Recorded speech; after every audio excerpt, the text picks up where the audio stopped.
চাবি নিয়ে রাজনীতি, শিশুদের ভবিষ্যৎ অনিশ্চিত।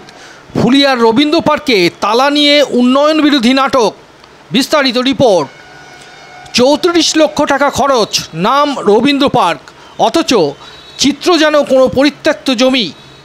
নদিয়ার ফুলিয়ার এই পার্ক একসময় শিশুদের হাসির শব্দে মুখর থাকলেও এখন তা যেন পরিণত হয়েছে ঘাসে ঢাকা এক বিপজ্জনক মরুভূমিতে।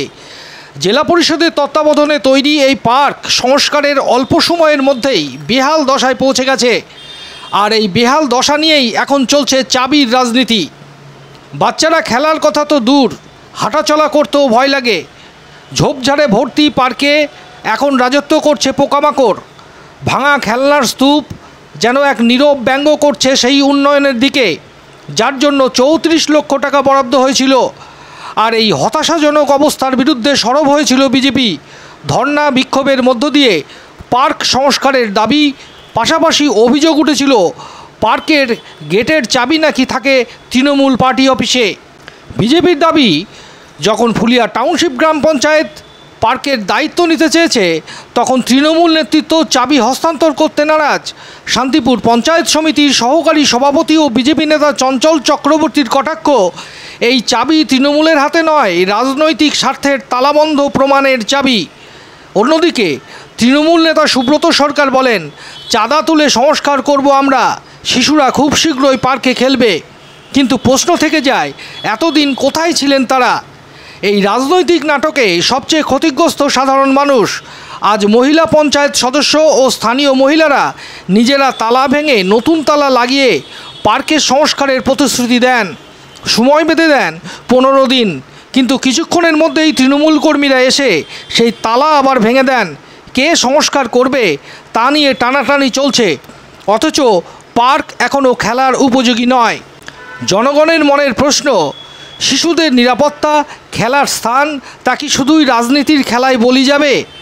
পার্ক সংস্কার হবে কি না সেটা এখন রাজনৈতিক টানাপোড়েনের উপর নির্ভর করছে।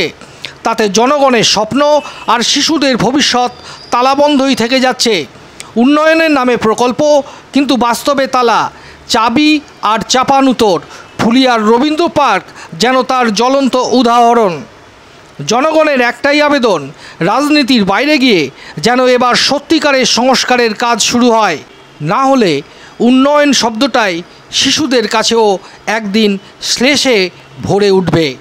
ব্যুরো রিপোর্ট, বাংলার প্রতিনিধি। হয়েও আপনারা একটা সরকারের তত্ত্বাবধানে থাকা একটা পার্ক, সেটা নিজেরাই তালা ভাঙলেন, নিজেরাই তালা দিলেন, কি কারণে? দেখুন, জনপ্রতিনিধি আমরা বর্তমানে 2023 সালে আমি জনপ্রতিনিধি, তার আগে আমি একজন মা। এই পার্কে মায়েরা বাচ্চাদেরকে নিয়ে আসে। আমরা যদি প্রমাণ আপনারা যদি বলেন প্রমাণ দেখাতে হবে, এই পার্কে এসে বাচ্চাদের পা কেটে গেছে, পার্কের ম্যাক্সিমাম জিনিস ভেঙে পড়ে রয়েছে। আমরা বিডিও সাহেবের এখানে ধর্ণা দিয়েছিলাম, আমরা মিডিয়ার মাধ্যমে জানিয়েছিলাম, আমরা 1 সপ্তাহ টাইম দিয়েছিলাম, কিন্তু 1 সপ্তাহ অতিক্রম করে গেছে। তাই আজকে আমরা মায়েরা, সদস্য আমরা অনেক পরে, জনপ্রতিনিধি আমরা অনেক পরে, সবার আগে মা, তাই মায়েরা সকলে মিলে এই পার্কে আমরা নতুন করে তালা দিয়ে দিলাম। 15 দিন পার্ক আমরা বন্ধ রাখবো। 15 দিনের মধ্যে আমরা এই পার্ক ফুলিয়া টাউনশিপ গ্রাম পঞ্চায়েতের তহবিল থেকে, ওন ফান্ড থেকে আমরা এই পার্ক সারিয়ে দেবো।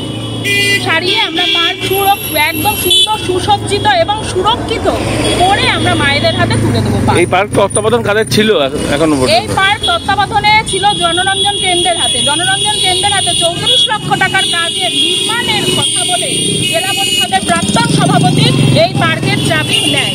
দেওয়ার পরে 34 লক্ষ টাকা কি 4 লক্ষ টাকার কাজ হয়নি? এই পার্কে 4 লক্ষ টাকার কাজ হয়নি।